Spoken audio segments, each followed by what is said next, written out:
Old tool tip Tuesday. So I'm going to show you how to sharpen your chainsaw using one of these chainsaw sharpening. I have a Stihl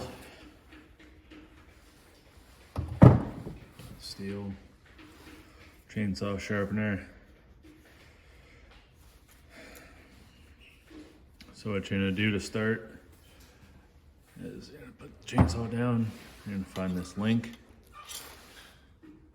and then you're going to go to your first tooth. So the way the chainsaw is positioned, we're going to be starting with this tooth.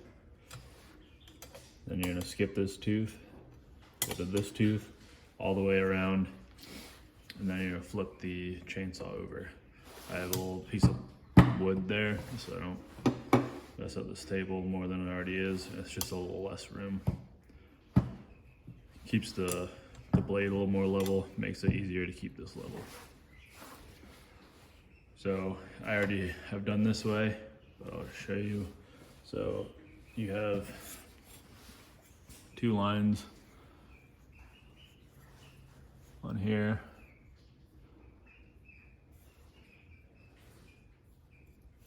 One's for each way, so you're going to keep the bar at this angle going this way. So there's that tooth. Align the bar with the line on the tool, push out, and then keep the same angle, and then just keep going. Depending on how dull your chain is, I normally do about 3, especially if I'm doing it every time I use it or every other. I did 6 this time because I haven't sharpened it in several days. Now we're just going to flip this around.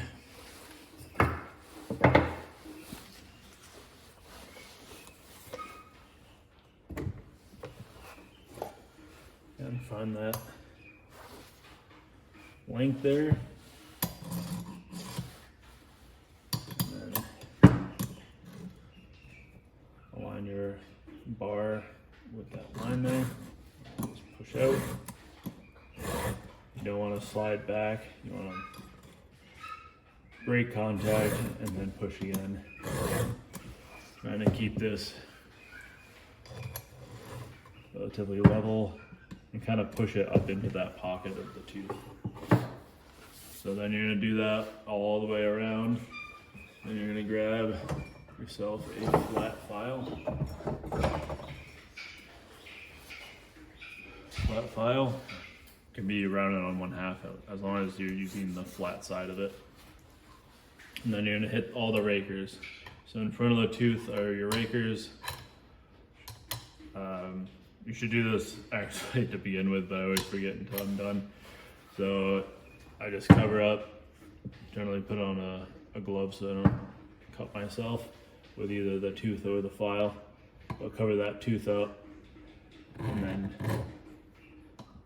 I did push 1 or 2, especially if it's a new chain, do 1. If it's an old chain and you haven't filed your rakers down ever or in a while, hit them 3 times. I'll show you this. So on the raker,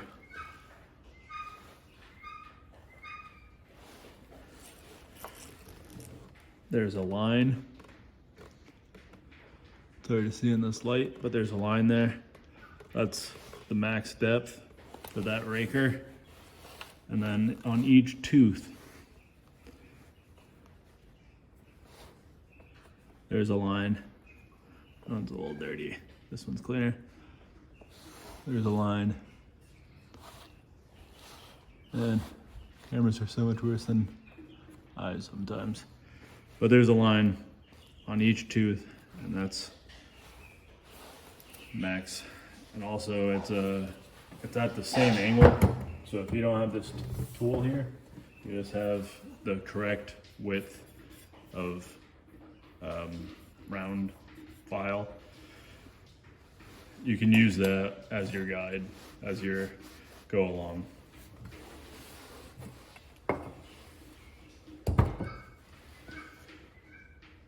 So this is the first tool you should get when you get a chainsaw. Second tool, possibly concurrent with your first tool, it's gonna be this. It's got a flathead on one side.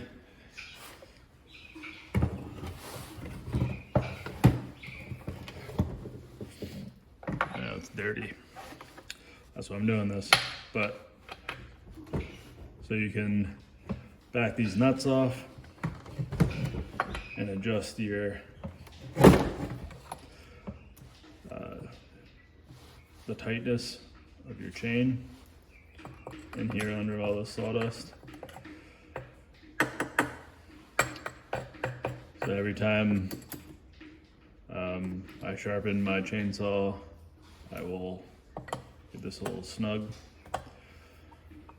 Or if I'm out in the if I'm out the woods and these aren't loose enough yet, but if you're out in the woods and you pinch your bar in a tree, it will loosen up. Not supposed to do that, but it happens on occasion. So you get it to where it's got a little snap back, and then tighten these back down. So I'd say this is the first/second tool you should get after you get your chainsaw. You should really get all these at the same time, but especially because the chainsaw is like a couple $100 and this is like 15. And then what I'd get, especially if you're out cutting trees down as opposed to just cutting logs up, or a pair of, at the Husqvarna, I know, not brand loyal, but I got this and it came with a hard hat with the brush guard for your eyes and earmuffs. So it's a triple PPE. I use that when I use my circular saw and all sorts of stuff that uses wood, because the chips are a lot larger than metal. So you don't really need safety glasses. Should have them, but you know, you're breathing heavy and it can fog up. It's annoying. So with the bigger chipping circular saw, chainsaw, things like that, it just that like brush guard mesh is good enough. So this was super useful. I've worn them a lot, as you can probably tell, but I haven't naked myself yet. And it comes with this pocket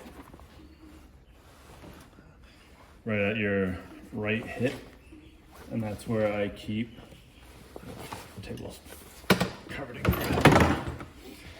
That's where I keep this wrench here, as well as a couple spare nuts for that bar.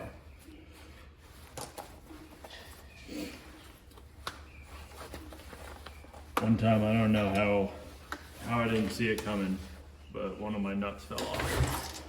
I guess the other nut was snug enough where the chain wasn't just flopping all around, so I didn't really see it coming. But yeah, one of these nuts just fell right off while I was out in the woods and never found it. So I always carry a couple extra nuts in case that happens again. And yeah, that's what I carry because my property's pretty small. Running out of gas, I just fill it up every time I go out, and on the longer days it definitely runs out of the gas and lube. But I haven't bought one of those gas cans that has gas on one side and lube on the other, and it's got the fancy caps where you just push it in there. fills them up. It takes off that annoying EPA brake thing. But if you're sloshing around in your tractor or four-wheeler or truck or whatever, side by side, it does help to have those little locks. But that's my chainsaw setup. Super simple. Just gotta remember to sharpen your chains. I guess I also have a couple extra chains. And if you're gonna be going out and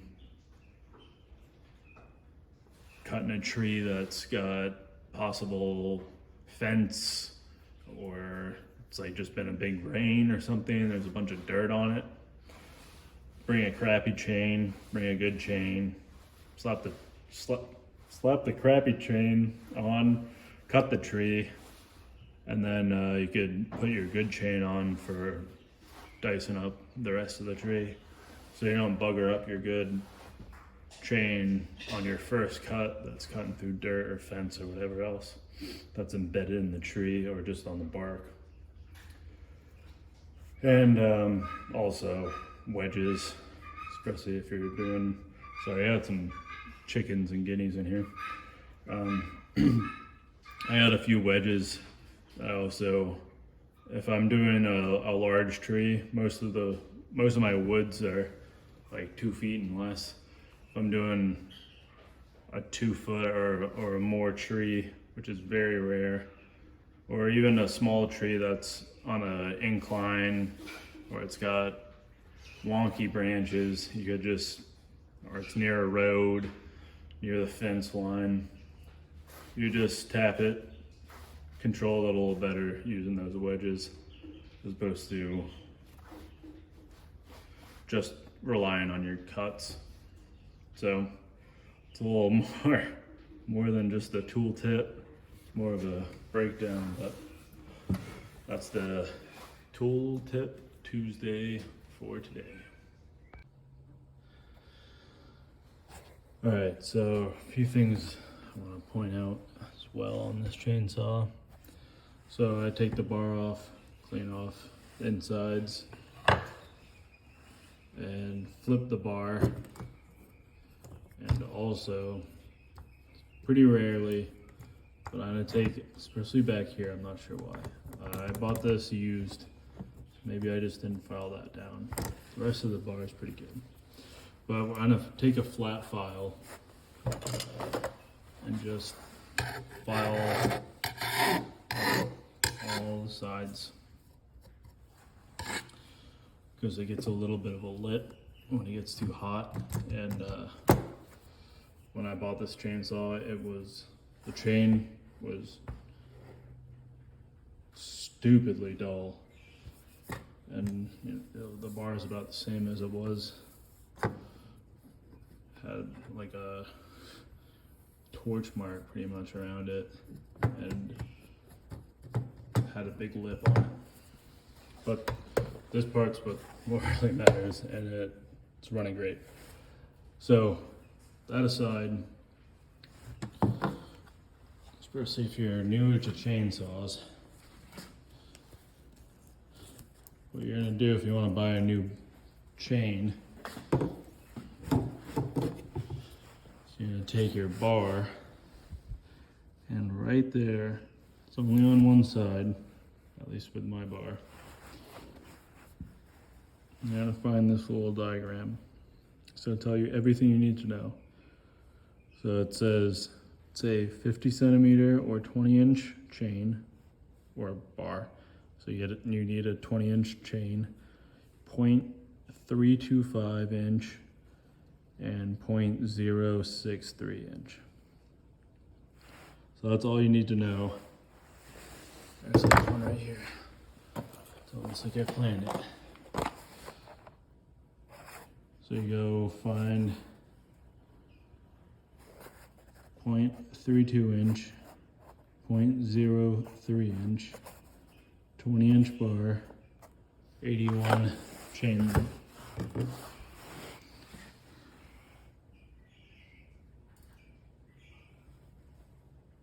Right there.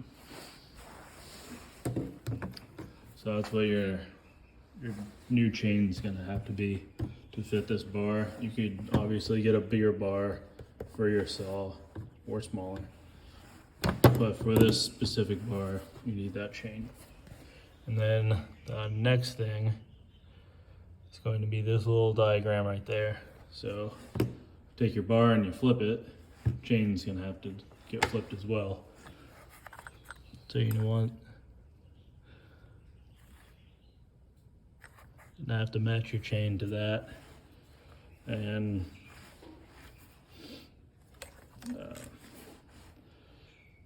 this goes in your hole like that. These two are obviously your studs that your nuts go on, and this is your adjustment. So to take it off, we'll put it back on. You're gonna have to back this off to slide this little notch back so it can go through that hole, which is full of sawdust. So you can't really see it, but yeah, you can. So yeah, that's how you do it. And that's the direction it goes with your specifics. You don't have to get Stihl.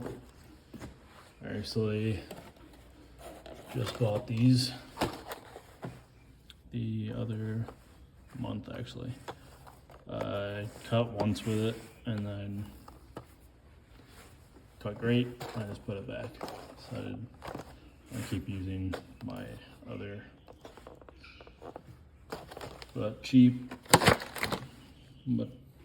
Chinese chain. I wanted to make sure it actually fit and cut like it was supposed to.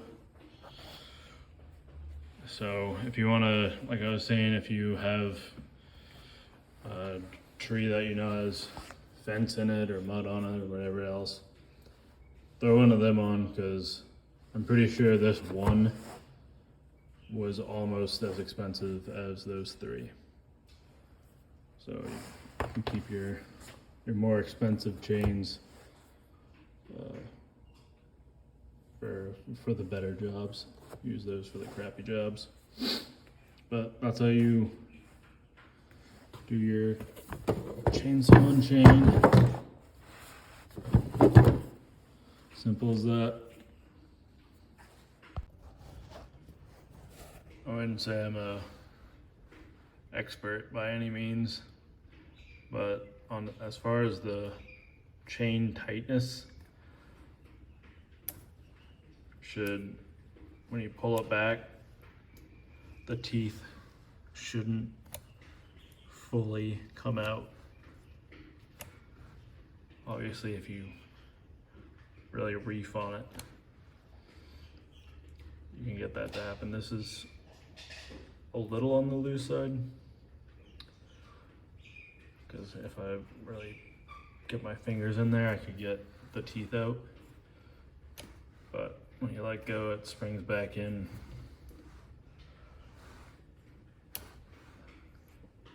And for the most part, that bottom of the tooth, that triangle cut, stays within the track. If it's too tight, it'll wear out the internals of the bar. If it's too loose, it could come undone, and that would be catastrophic. But just the centrifugal force, ow. Shouldn't be messing around after I just sharpened. But the centrifugal force of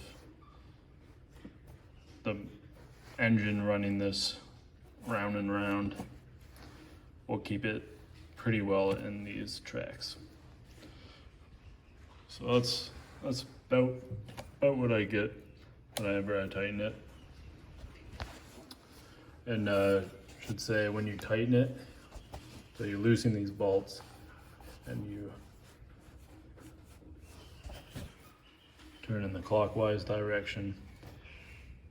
While you loosen, or after you've loosened these, lift up on the bar so you take out some of the slack. So when you tighten it down, it doesn't magically get looser on you. So you're gonna have loosen them up and then just pull up and tighten at the same time. Tighten the adjustment and then tighten the nuts, all while lifting up, and it'll be the same. Because when you loosen those, the weight of the bar will pull down, and that will actually tighten the chain. It'll appear to be tight until you tighten it back up.